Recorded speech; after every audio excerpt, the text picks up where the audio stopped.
Today, stupid tech tips that I've been trying to do is tires. Bought a new set of tires. I'm going to swap them on beadlocks.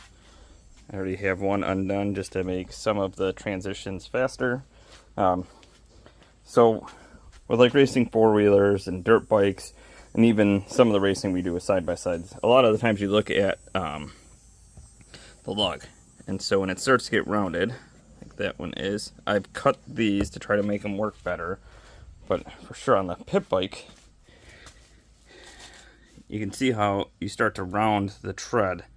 A sharp edge bites better, works better, and is all around better.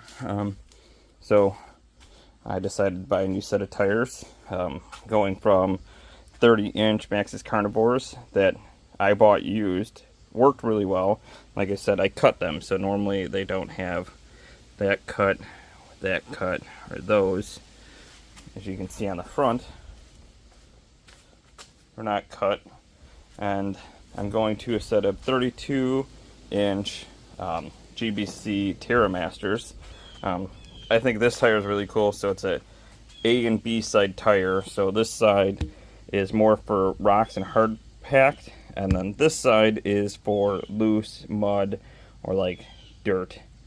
On the side of the tire it even says, so side A is for softer terrain, which is this side, and side B is for harder terrain. Not positive, it does feel like between side A and side B the compound is actually different. So it's a multi-directional, universal directional tire, I think is the way they say. So let's start. Basically what you got to do is you got to unbolt all the lug nuts. Because I have the Tusk beadlock rims, they're not just a normal lug. It takes a special adapter. So I will take these off and go from there. So I'm going to take the wheel off.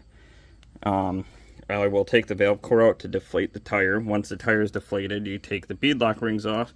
To take it off, you can use an impact. Just because you're loosening, just make sure you're not tightening, because if you tighten it, the way these beadlock rings are, is the rim itself is threaded. It's not like some off-road applications. The beadlock is a bolt and nut on the inside, so you can get to it regardless if you strip one or not. But these are not like that. Also, I have a set of Hyper ATV beadlocks that are the same.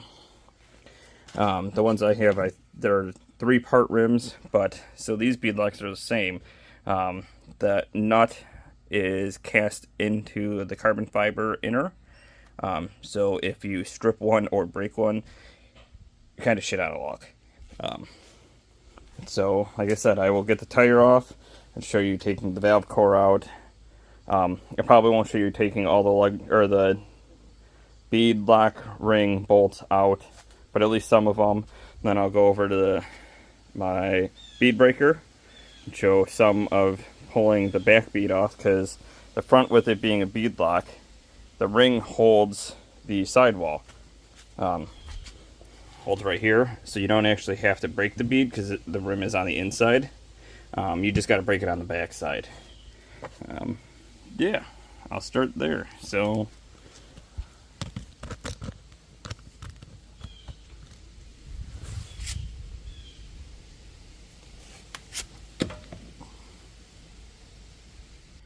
alright, now I got all the lug nuts off. Try to leave them in a pile so you know where they're at, because if you lose one, you gotta find it. And normally it's a pain in the behind. So normally when I take my wheels off, that's a good time to check the brakes and everything else. The last ride we did was a little muddy, so it's not too crazy. I did wash it afterwards, but the rotor feels fine. Still have some pad life left. Not overly worried about it. It'll clean off once we start driving it again. But so now I will set the tire down. I will grab my valve core remover tool. There's multiple different styles. These are just the ones that I have. The biggest issue with it is it doesn't fit the greatest. So I have actually had to, let's see if I can get you set up in a way that you can see. Oh no, this ain't gonna work.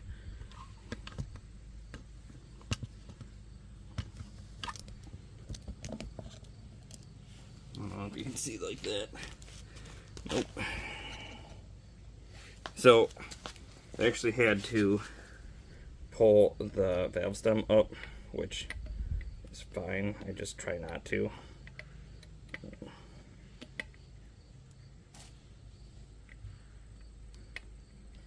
Always make sure you're going the right way.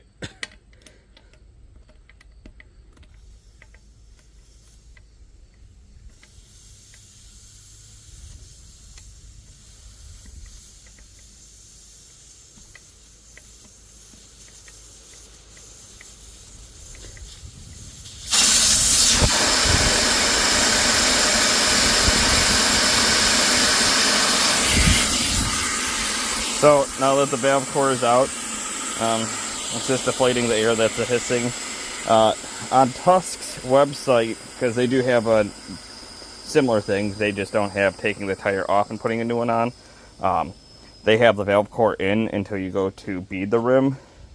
Any style rim, when you're going to change the tire that's on it, you have to take the air out. So I just always take the core out, because when you go to re-bead it, you need to have the most amount of airflow go in it at one time to make it work easier. I don't know the exact science, that's just the easiest way I can explain it.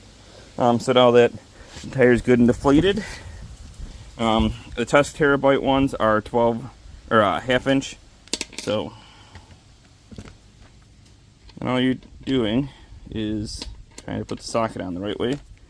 You will remove all the lug nut bolts, or not the lug nut bolts, the beadlock bolts. So these tires have been on for a couple of years now that I have got them. So there is dirt and stuff, and probably when I get the ring off, there will be dirt packed in the ring. But so that's starting to remove them. I'll come back once they're all loose. Alright, so I have all the bolts loose. Oh, let's see. Yeah, so if you see, even on the back of the ring, there's a lot of dirt that's packed in. So once I get the tires off, we'll end up washing them. But so you can just pick up the tire. When I pushed down on it, it actually popped the front of the tire off the inner ring. Now, roll it on over to my fancy dancy bead breaker. So I got this from Tractor Supply. I think it was like 30 bucks when I bought it. I've never mounted it, so I ended up welding a plate on it so you can just park your vehicle on the backside and use it correctly. So how the bead breaker works is you pick this up, flip the rim down, and push down. So this ends up pushing the tire down, and then pushes the tire down off the bead. It's not super hard. There's a little lip in here that tries to catch the rim. This one has multiple adjustments depending on your rim size, and you can do it up here. I've just never done it. This doesn't break the bead. This helps change the tire. I've just never used it. I've always done it by hand with spoons or screwdrivers.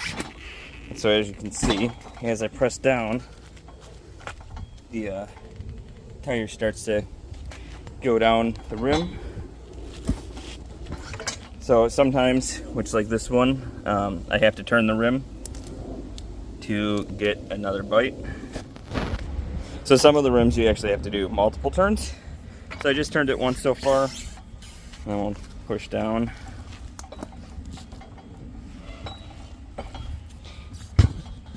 sometimes once you get it so far down, you can just step on the tire, it'll pop.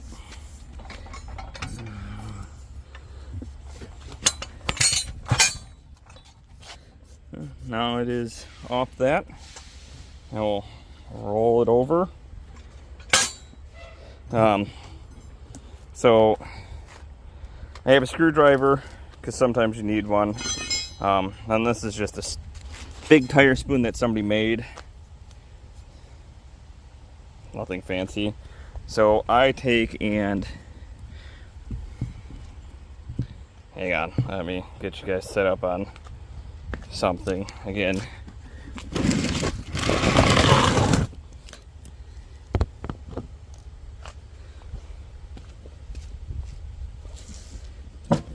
So because the bead is broke, the tire moves in and out. I just take and push the tire back a little bit, slide the spoon on the front of the rim, just push a little bit.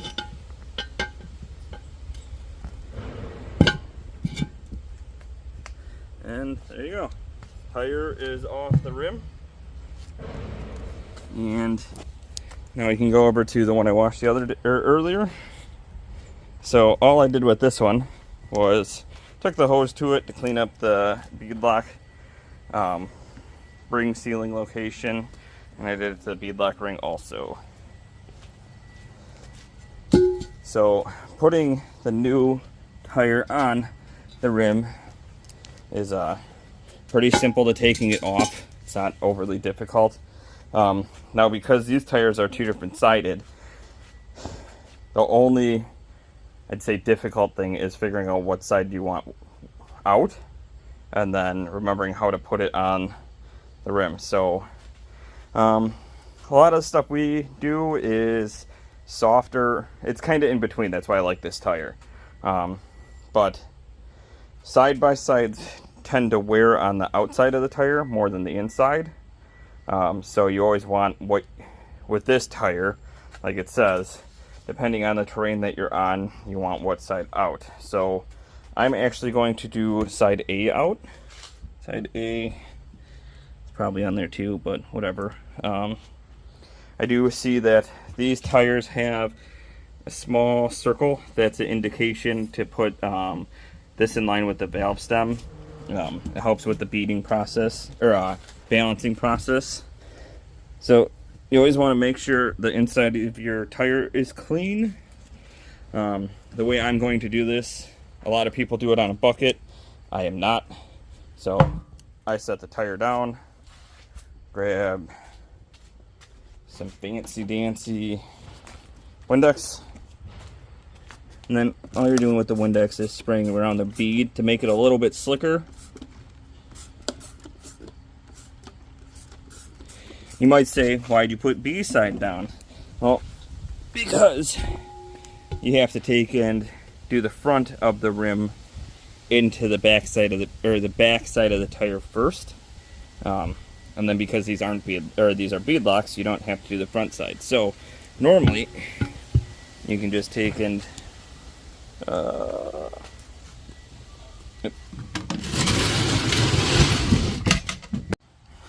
well, since I was rudely interrupted by my phone not recording when I drug it over, because they're beadlocks and how you do it, now that I'm undoing stuff, I lay the tire down and then I push the rim into it. A lot of people, they will take the rim and set it on a 5-gallon bucket, then push the tire on. The reason why I do it the other way is that way I don't have to try to hold the rim and the bucket as I push the tire on. It's kind of just my preference. So after I did that, because you guys missed that, I did have to spin the tire on the rim so the valve stem lines up with the circle that comes from the factory. A lot of tires are like that, not everything. So then I grabbed my clean beadlock ring. So I have noticed that Tusk rims have multiple holes. I'm actually just going to use the ones that you can see are worn. They worked fine. So we will line that up, that up, Take your beadlock bolt. I blow them off to try to get the dust and stuff off. And then one thing that you want to do, which is always your friend, is turn into the Tin Man. By that I mean use anti-seize. So you will grab the anti-seize. It doesn't need a lot. These bolts already had it. But just lightly brush them on. And you can see there's a little, well, maybe be able to see, there's a little dollop on there, not a lot, not a little. And then drop that down into your beadlock ring. Finger tight, and then what you'll end up doing is, once all these are done, which I will do that, you have to torque them down. The torque rating for these is 10 foot-pounds. You'll do crisscross, so you'll start here, go across, and yep. Basically like if you're doing lug nuts, you do crisscross. Same sort of thing. That way it gets an even clamping on the bead all the way around. This side's not higher than this side, and vice versa. I'll get the beadlock bolts in, and then show you at that point. Alright, and we're back. So everything's down, finger tight. Now we get out the torque wrench. There's different styles. There's digital ones. This is not a digital one. So because this goes to 20, which is on right now, it's on 0. It is on the 20. I can back it down to about 15, not exactly 10. So I'm going to do that. It is wrong. It is not the right way to do it. At least let me see. So how you work this is locking collar. So let's see, that would be 15, and that's 10. The only reason why I know that is because it is under 20, and I was actually counting. So this ring goes by half, or yeah, half. So it's half, 1, so on and so forth, and then the other side ends up being 0 or 5, depending on how it is, because it counts by 5s. So you can kind of see this goes up to 100 foot-pounds. They do make smaller ones that are inch-pounds. And then I attached the half-inch. So how these work is, as you tighten it, it'll actually make a clicking sound. Not that one, but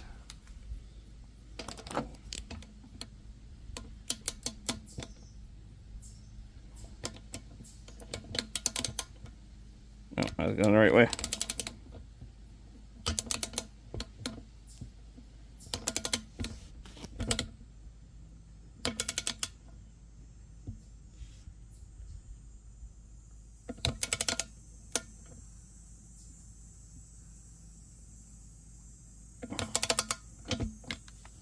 Yep.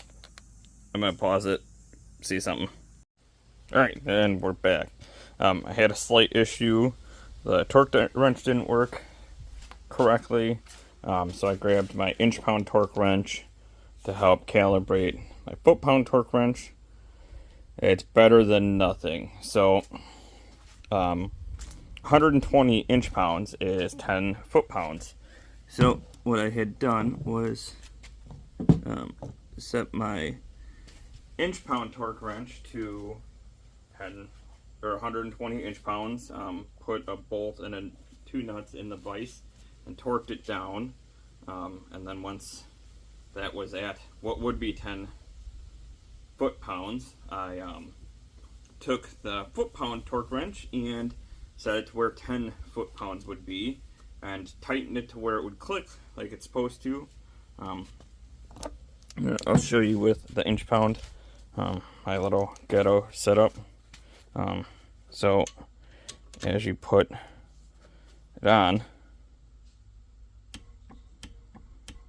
that sound you hear is saying that it's at that torque. So this is set at 120 inch-pounds, and this is back to where it would be 10 foot-pounds, or 15 foot-pounds, because I raised it up. But still is doing what it needs to. So if I were to go, or no, that was at 10 foot-pounds. Say I went up to 25 foot-pounds. Right there. What should happen is, I hope, it should turn a little bit and then click. It's turning, turning, turning, turning, turning. Actually, I think I might be stripping the bolt, but yep. But regardless, oh, there it is. So, now this is calibrated. Again, not necessarily the correct way, but it is the way I have. I'll back it. It's 5. 10. So again, now it should be at 10 foot-pounds. And what I will do, just to double, triple, quadruple check, is I will take the inch-pound.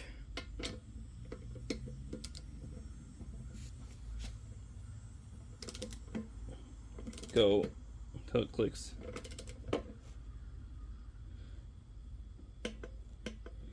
Now that is at 10 foot-pounds. Then I will take the foot-pound torque wrench. Oh, see? So, glad I checked it. Because it is over currently what it should be.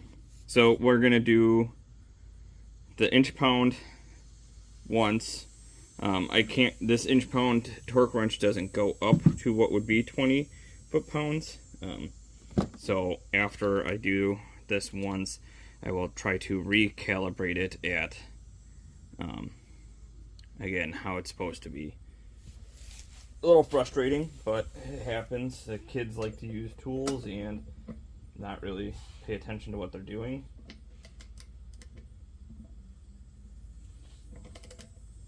So again, like I had said earlier, you're going to do a crisscross pattern.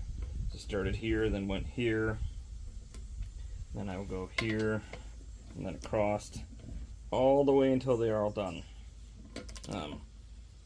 And then come back at 20 foot-pounds.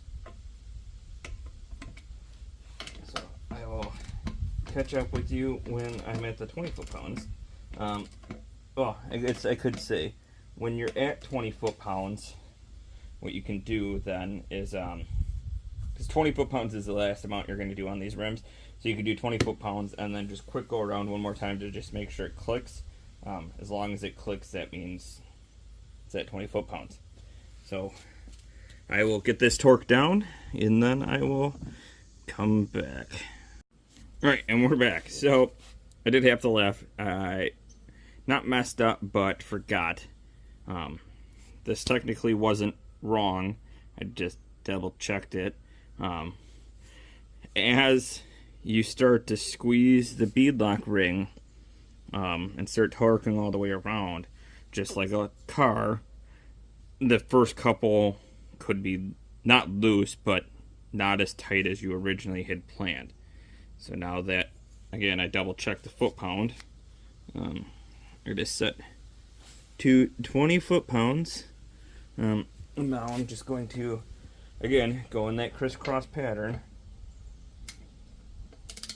And see, like I said, that was at 10, and now it's not. Now it's at 20.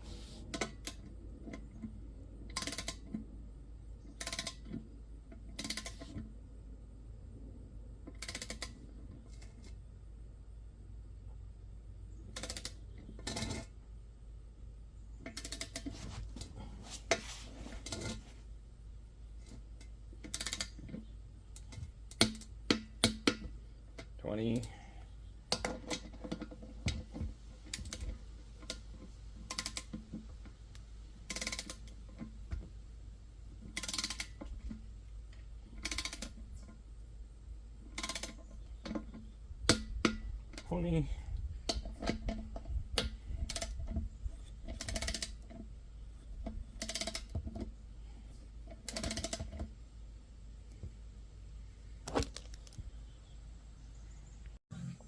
All right, so just got these last three to double check. Good. Good. Good. Yeah, it's good measure. And good. Okay. Now, those are all done. Yeah, so I crisscrossed and then went all the way around. I did it twice. And my issue that I thought was the torque wrench was actually because, say you start here and then you torque everything else, because that was originally just pulled down to what it stopped at. Now there's a gap, so it'll suck down further. Not that the torque wrench was the torque wrench was messed up. But so since that's done, we stand the tire up. You can see that it is not beaded. We're just gonna roll it on over to the little air compressor that I got set up. And I'm not sure how to set you. I also need the air chuck. So I wonder if I can do it from the back side so you guys can see. So all I'm going to do is put air in the tire, but you guys can see what it's like to have the bead start to close. That'd be kind of neat to me. So sometimes you actually have to push on the tire, on the rim to the tire, so that it'll actually bead. I'm going to go to the front side, because you can already tell I'm going to have to do that with this one.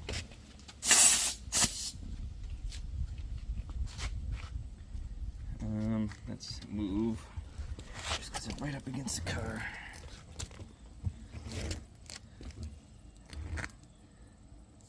It's not bad. Right, so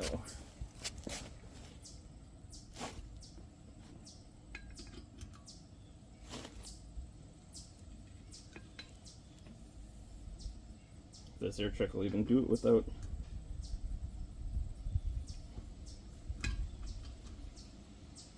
Nope, this one needs the valve core in, so cheap.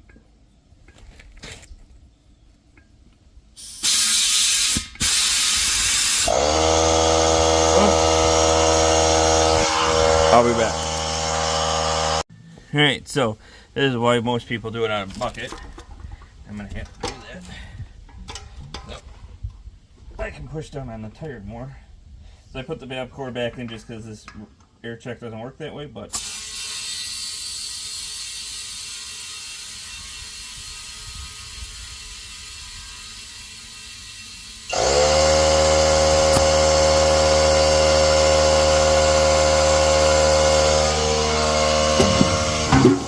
as you can see, it started to bead, but not all the way. So basically it just needs more air pressure. The one bad thing about this little compressor is that it fills up constantly. So once it's done beading, once I get it done beading, I'll show you what it looks like, just because that's loud and obnoxious. Alright. Oh, it beaded. Normally when they bead, they pop. So you hear a little pop. Of course, again, you guys missed it. Womp womp.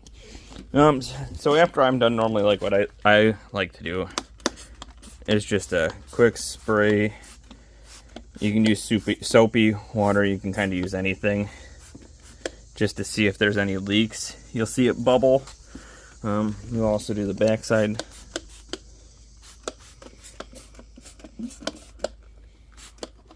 No leaks. Now we roll it on over and put it back on the machine. Again, that's kind of how you put on a tire on a beadlock rib. Not the greatest explanation, not the worst, Maybe you learned something. Maybe you have a torque wrench that is being dumb and you have to calibrate it.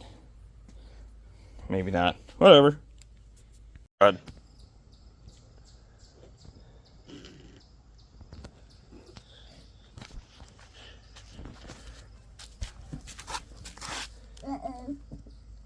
Dad, can you flip it over? I'm here. Flip it Ready? over. Alright, come this way. I'm going to push you a little bit harder, okay? Ready? Yeah. Watch your toes. No.